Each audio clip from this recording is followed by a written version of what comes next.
guys! Welcome to my vlog!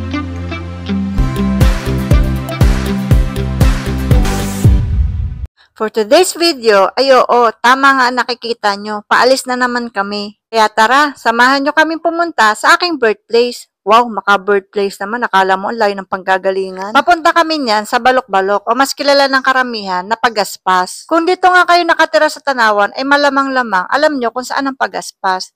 Pero para sa mga hindi naman dito nakatira, hayaan nyo at magkakaroon tayo ng travel vlog dito sa bayan ng Tanawan. O, diba? Gusto mo yun? Tamang travel lang sa tabi-tabi. Kasi hindi pa natin kaya ang sa ibang lugar. Pero malay nyo naman, makapag-travel tayo abroad. Kaya sa mga gusto mag-sponsor dyan, baka naman, i-chat nyo lang ako dito. Nakaw! Pwedeng-pwede kami. Yan, at sa haba nga ng dinaldal ko, ay nakarating na rin tayo dito sa bahay ng kapatid ko. Nakalimutan ko nga banggitin na kaya kami nagpunta dito sa Pagaspas, ay dito nakatira ang dalawa kong kapatid.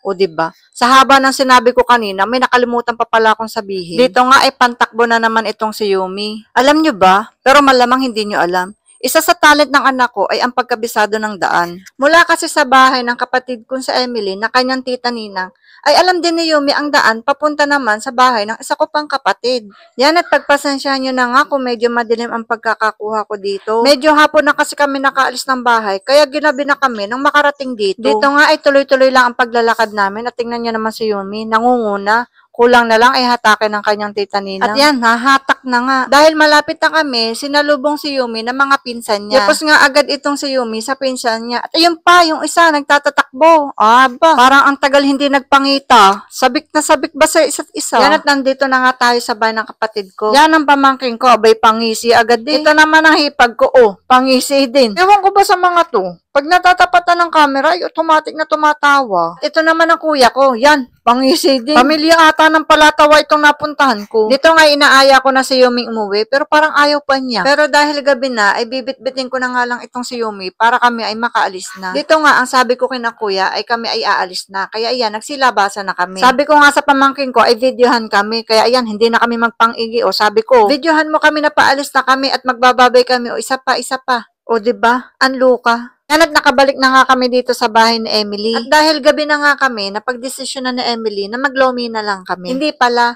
Nung paalis pa lang kami ng bahay namin, ay nasabihan na ako ni Emily na maglomi na nga lang daw kami. Kasi mukhang gagabihin daw kami. Kaya yan, nandito na kami. Dito nga, ang sabi ko kay Emily, ay kuhanan ako ng video. Yung mga nakikita ko sa vlog, yung dumadaan sila, yung parang transition. Pero hindi naman ganun ang nangyari. Sabi ko nga isa pa, kaya lang wala talaga. Kaya ayan, si Yumi na lang. Mas maganda pa nung si Yumi ang dumaan. Dito nga, ipasosyal tayo. Kunwari, titingin tayo ng menu, kung anong orderin natin, ganto, ganyan.